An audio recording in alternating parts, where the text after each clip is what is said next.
നമസ്കാരം. റാഫ്റ്റോ ക്രിക്കറ്റിലേക്ക് അവർക്കും സ്വാഗതം. കൊളംബോയിൽ നടന്ന രണ്ടാം ടെസ്റ്റ് സമനിലയായി.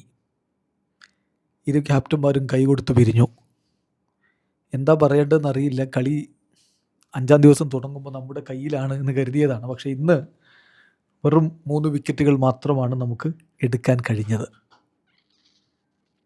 ഇന്ത്യയുടെ വിജയത്തിന് മുന്നിൽ വിലങ്ങ് തടിയായി നിന്നത് ഒരു സംശയവും വേണ്ട ദിനുഷയാണ്. വീണ്ടും അദ്ദേഹം സെഞ്ചുറി നേടിയിരിക്കുന്നു. എന്തൊരു പ്ലെയറാണ്! What A player! 700 പന്തുകളിലധികം ഈ ടെസ്റ്റ് സീരീസിൽ അദ്ദേഹം ബാറ്റ് ചെയ്തു എന്ന് മാത്രമല്ല, അദ്ദേഹത്തിൻ്റെ ഈ ടെസ്റ്റ് സീരീസിൽ വീണ്ടും അദ്ദേഹം സെഞ്ചുറി നേടുകയാണ്. ഈ ടെസ്റ്റിൽ ആദ്യ ഇന്നിങ്സിൽ സെഞ്ചുറി, രണ്ടാം ഇന്നിങ്സിൽ സെഞ്ചുറി. അദ്ദേഹത്തിൻ്റെ കണക്കുകൾ അത്ഭുതപ്പെടുന്നതാണ്. 4 ഇന്നിങ്സ്, ഈ 2 ടെസ്റ്റിലായിട്ട് 4 ഇന്നിങ്സ്, 420 റൺസ്, 722 പന്തുകൾ അദ്ദേഹം ഫേസ് ചെയ്തു. 3 സെഞ്ചുറീസും ഒരു 50യുമാണ് നേടിയിരിക്കുന്നത്. ശരിക്കും പറഞ്ഞാൽ അദ്ദേഹമായിരുന്നു ഇന്ത്യയുടെ വിജയത്തിന് ഇടയിൽ ഒരു വിലങ്ങ് തടിയായിട്ട് അങ്ങ് നിന്നതെന്ന കാര്യത്തിൽ തർക്കം വേണ്ട. 154 ഓവറുകളാണ് രണ്ടാം ഇന്നിങ്സിൽ അവർ ഈ മത്സരം സമനിലയാക്കാൻ വേണ്ടി ബാറ്റ് വീശിയത്. അപ്പോൾ ഇതിൽ നമ്മൾ ലാഹിരു കുമാര നടത്തിയ ചെറുത്തുനിൽപ്പും എടുത്തു പറയണം. കുമാര 90 പന്തുകളാണ് നേരിട്ടത്. 90 പന്തുകൾ നേരിട്ട് 12 റൺസ്. അദ്ദേഹം ഇന്ത്യ വിക്കറ്റുകൾ എടുത്ത് 355-ന് 8ാമത്തെ വിക്കറ്റ് എടുക്കുന്നത് അവരുടെ ഇന്നിങ്സിൻ്റെ 116ാമത്തെ ഓവറിലാണ്. എന്നിട്ടാണ് അദ്ദേഹം ക്രീസിലേക്ക് വരുന്നത്. 145ാമത്തെ ഓവറിൽ മാത്രമാണ് അദ്ദേഹം മടങ്ങി പോകുന്നത്. അദ്ദേഹം ദിനുഷയ്ക്കൊപ്പം അടിയുറച്ച് നിൽക്കുന്നൊരു കാഴ്ച. ആദ്യ ഇന്നിങ്സിലും ഇതുപോലെ തന്നെ കുമാര ശ്രമം നടത്തിയിട്ടുണ്ടായിരുന്നു എന്ന കാര്യം കൂടി ശ്രദ്ധിക്കണം. ആദ്യ ഇന്നിങ്സിൽ അദ്ദേഹം 58 പന്തുകളാണ് നേരിട്ടിരുന്നത്. അപ്പോൾ കുമാര ഇന്ത്യയുടെ കണക്ക് കൂട്ടലുകൾ തെറ്റിച്ചു എന്ന് പറയുന്നതിൽ തെറ്റില്ല. ഇനി ഇതൊക്കെയാണെങ്കിലും ആദ്യ ടെസ്റ്റ് നമ്മൾ ജയിച്ചിട്ടുണ്ട്, പരമ്പര നമ്മൾ സ്വന്തമാക്കിയിട്ടുണ്ട്.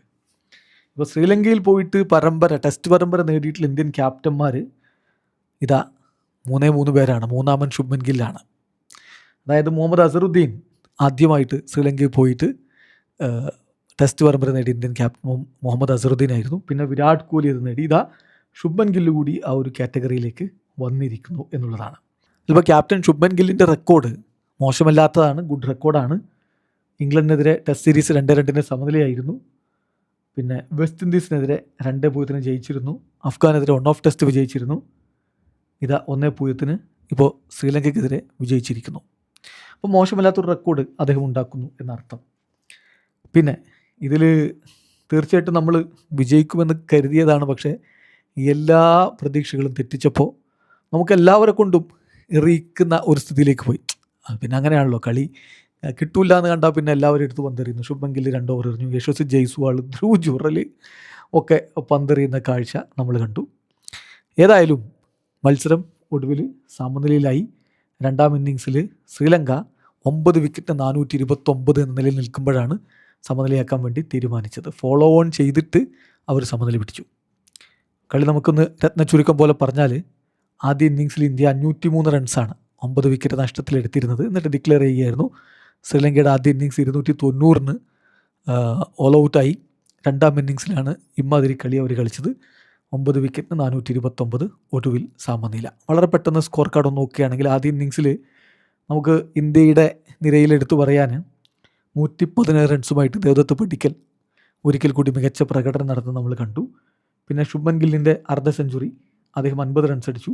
ഋഷഭ് പന്തിൻ്റെ അർദ്ധ സെഞ്ചുറി, അദ്ദേഹം 63 റൺസ് അടിച്ചു. രവീന്ദ്ര ജഡേജ 43, യശസ്വി ജയ്സ്വാൾ 45. അതോടൊപ്പം തന്നെ മധ്യനിരയിൽ ലോവർ മിഡിൽ ഓർഡറിൽ ഒരു കിടിലൻ ഇന്നിങ്സ് കളിച്ച ധ്രുവ് ജുറലിൻ്റെ അടുത്ത് പറയണം. 177 പന്തുകളിൽ നിന്ന് 115 റൺസുമായിട്ട് അദ്ദേഹം പുറത്താകാതെ നിന്നിരുന്നു. അദ്ദേഹത്തിൻ്റെ സെഞ്ചുറി വളരെ ഇമോഷണലായിട്ട് അദ്ദേഹം ആഘോഷിക്കുന്നുണ്ട്. കാരണം 503 റൺസ് എടുത്തിട്ട് നമ്മൾ 9 വിക്കറ്റ് നഷ്ടത്തിൽ നിൽക്കുമ്പോൾ ഡിക്ലെയർ ചെയ്യുകയായിരുന്നു. അസിത ഫെർണാണ്ടോ 4 വിക്കറ്റുകൾ ശ്രീലങ്കയ്ക്ക് വേണ്ടി എടുത്തു. എന്നാൽ ശ്രീലങ്കയുടെ ആദ്യ ഇന്നിങ്സോ നമുക്ക് എടുത്തു പറയാനുള്ളത് ദിനുഷയുടെ 103 റൺസും അതുപോലെ പസിന്ധു സൂര്യബന്ധാരയുടെ 80 റൺസുമാണ്. പിന്നെ നമുക്കിതിൽ എടുത്ത് പറയേണ്ടത് ഈ കേശാരാൻ ഉവാന്ത 74 പന്തുകൾ ചേർത്ത് നിന്നു, 18 റൺസ്. ലാഹിരു കുമാർ 58 പന്തുകൾ ചേർത്ത് നിന്നു, 12 റൺസ്. അവരുടെ ലോവർ ഓർഡർ ബാറ്റർമാർ ടൈലൻഡേഴ്സ് ഇന്ത്യൻ ബൗളിങ്ങിനെ പ്രത്യേകിച്ച് സ്പിന്നർമാരെ കഠിനമായി ചെറുത്ത് നിന്നു. ആ ചെറുത്ത് നിൽപ്പ് രണ്ടാം ഇന്നിങ്സിലും തുടരുന്ന കാഴ്ചയാണ് നമ്മൾ കണ്ടത്. ആദ്യ ഇന്നിങ്സിൽ ഇന്ത്യൻ ബൗളേഴ്സിൽ പ്രസിദ്ധ് കൃഷ്ണയും അതുപോലെ മനോജ് സുതാറും 3 വിക്കറ്റുകൾ വീതം എടുത്തിരുന്നു. സാരാംശ് ജെയിന് 2 വിക്കറ്റ് എടുത്തിട്ടുണ്ടായിരുന്നു. ശ്രീലങ്കയുടെ ഫസ്റ്റ് ഇന്നിങ്സ് റാപ്പപ്പ് ചെയ്ത അദ്ദേഹമാണ്. രവീന്ദ്ര ജഡേജയും സിറാജും ഓരോ വിക്കറ്റുകൾ വീഴ്ത്തി. എന്നാൽ രണ്ടാം ഇന്നിങ്സിൽ ഉദാര, കാമിൽ മിഷാര ഇങ്ങനെയുള്ള ഓപ്പണിംഗ് കൂട്ടിയിട്ടിൽ ഉദാര 3 റൺസുമായിട്ടും മിഷാര 32 റൺസുമായിട്ടും പോയി. പക്ഷേ സിന്ധു സൂര്യബന്ധാര ഇന്നലെ നമ്മൾ അദ്ദേഹത്തിൻ്റെ സെഞ്ചുറി നഷ്ടമായതിനെക്കുറിച്ചാണ് സംസാരിച്ചത്. അദ്ദേഹം 92 റൺസ് അടിച്ചിരുന്നു. Kamindu Mendis 55 runs, Dhananjaya de Silva 23 runs, Niroshan Dickwella 6 runs. എന്നാൽ കെഷാരനുവാന്ത മികച്ച രൂപത്തിൽ ഇദ്ദേഹത്തോടൊപ്പം ദിനിഷിയോടൊപ്പം നിന്നു, സ്കോറും ചെയ്തു. അതാണ് എടുത്ത് പറയേണ്ടത്. 150 പന്തുകൾ നേരിട്ട് അദ്ദേഹം 46 റൺസ് അടിച്ചിരുന്നു.